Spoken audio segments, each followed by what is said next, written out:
saya kira tentu Pak Menteri memiliki caranya sendiri ya untuk memotret calon nanti yang terpilih 3 besar itu untuk kemudian dipilih. Dan tentu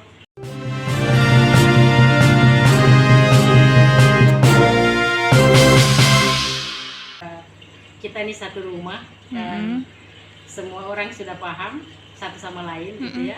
Ya, saya kira mereka bisa memotret kami, memotret kita semua calon, ya bagaimana yang bersangkutan, sehingga mereka sebagai masyarakat akademis tentu memiliki alasan-alasan untuk menetapkan pilihannya pada seperti itu.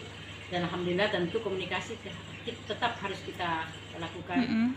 Saya juga secara pribadi telah melakukan komunikasi dengan teman-teman, dengan Bapak Ibu guru besar maupun anggota senat maupun yang bukan anggota senat gitu ya, di kampus secara luas.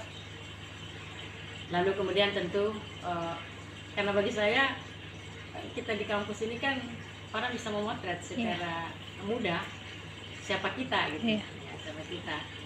Saya kira seluruh anggota senat kita maupun nanti majelis wali amanah nanti akan menetapkan sesuai dengan ekspektasinya terhadap satu figur atau satu calon yang dinilai layak dan tepat untuk memimpin Universitas Hasanuddin. Tentu mereka akan menilai leadership dan kemampuan manajerialnya seperti itu.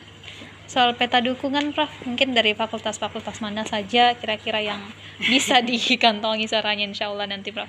Ya insya Allah, saya kira kalau fakultas hukum, alhamdulillah kami fakultas hukum sendiri yang memberikan dukungan yang kuat, ya seluruh anggota senat fakultas hukum insya Allah solid, ya memberikan dukungan. Lalu kemudian di beberapa fakultas, hampir seluruh fakultas sih saya yakin ada yang ada yang mensupport saya gitu ya.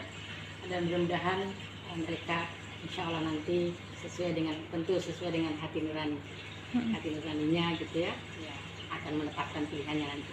Dan saya berharap sekali, ya, kita berharap untuk ke depan, saya selalu mengatakan insya Allah kita berharap bersama Unhas akan diberikan pemimpin yang terbaik. Dan pada akhirnya nanti akan ditentukan pada saatnya, dan semua itu kita kembalikan kepada Allah SWT, karena beliau lah yang sang maha penentu. Kita manusia berikhtiar dan berusaha yang maksimal melakukan komunikasi, mempersiapkan diri, mendesain satu program, mendesain program-program prioritas unggulan yang tentu nanti akan kita diskusikan dengan semua sivitas akademika, lalu juga dengan senat akademik, majelis wali amanah, kita tawarkan seperti itu. Tapi Ibu, saya menawarkan menekankan pada aspek kolaborasi,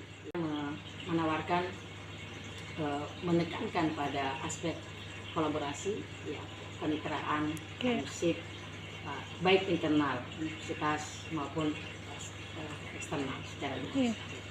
Prof, ini kan ada juga bobot suara dari kementerian 35%. Nah, mungkin ada upaya-upaya untuk melakukan komunikasi dengan pihak pusat atau seperti apa, Prof? Iya, alhamdulillah. Saya kira tentu Pak Menteri memiliki caranya sendiri ya untuk memotret calon nanti yang terpilih 3 besar itu untuk kemudian dipilih. Dan tentu semua kita termasuk saya melakukan komunikasi dengan dengan mitra, dengan teman-teman, dengan sahabat, dengan pejabat tentunya kan, yang tentu di sana di Jakarta begitu ya. Juga teman-teman yang lain, alhamdulillah banyak dukungan, banyak banyak yang memberikan apresiasi, yang mudah-mudahan itu ini kan semua untuk Unhas gitu ya. Unhas tentu kita harus lakukan komunikasi, dan tentu kita juga akan menyampaikan program kerja yang strategis yang tentunya harus menyesuaikan juga dengan program kerja kementerian, karena ini kan kita satu kesatuan ya.